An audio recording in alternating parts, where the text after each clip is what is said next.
ಮನ್ಸಿಂದ ಯಾರು ಫೋನ್ ಐತಿ ಅವಾಗಿಂತ ಮನ್ಯಾಗ ಫೋನ್ ಹಚ್ಚತಾರ ಫ್ರೆಂಡ್ಸ್ ಎಲ್ಲ ಹಚ್ಚತಾರ ಫೋನ್ ಹಚ್ಚ ಮಾತಾಡ್ ಸ್ವಲ್ಪ. ಬೇಡ ಬೇಡಪ್ಪ ಯಾರ ಸಾವಸ್ನಿ ಬೇಡ ನಾ ಎಲ್ಲರ ಜೊತೆ ಮಾತು ಬಿಟ್ಟಿನಿ. ನಿಮ್ ಸಿಟ್ ಏನಿದ್ರು ಆಮೇಲೆ ಇಟ್ಕೋ. ಅವ್ರ ಅಷ್ಟೊತ್ತಿಂದ್ರ ಫೋನ್ ಮಾಡತ್ತಾರ. ಯಾವ ಎಮರ್ಜೆನ್ಸಿ ಐತೋ ಪಾಪ ಸ್ವಲ್ಪ ತಿಳ್ಕೊಬೇಕಂತ ಅನ್ಸಲ್ಲ ನಿನ್ನೆ.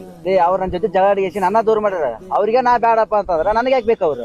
ಸಣ್ಣವಿದ್ದಂಗಿಂತ್ರ ನಿನ್ನ ಇಷ್ಟ ನೋಡ್ಕೊಂಡಿರೋ ನಿಮ್ಮ ಅಪ್ಪ ಅಮ್ಮ ಮತ್ ನಿನಗೇನು ಕೊರತೆ ಬರ್ಲಾರ್ದಂಗ ನೋಡ್ಕೊಂಡಿರೋ ನಿಮ್ಮ ಅಣ್ಣ ದಾಣಿ ತರ ಜಗಳ ಮಾಡೋ ನಿನ್ ತಂಗಿ ಮತ್ತೆ ನಿನಗೆ ಏನಾದ್ರು ಕಷ್ಟ ಅಂತಂದ್ರ ಓಡ್ ಬಂದ್ ಸಹಾಯ ಮಾಡುವಂತ ನಿನ್ ಫ್ರೆಂಡ್ಸ್ ಇಷ್ಟೆಲ್ಲಾ ಮಸ್ತ್ ಇರುವಂತ ಕುಟುಂಬ ಯಾಕೆ ಹಾಕೋತಿಲಿ?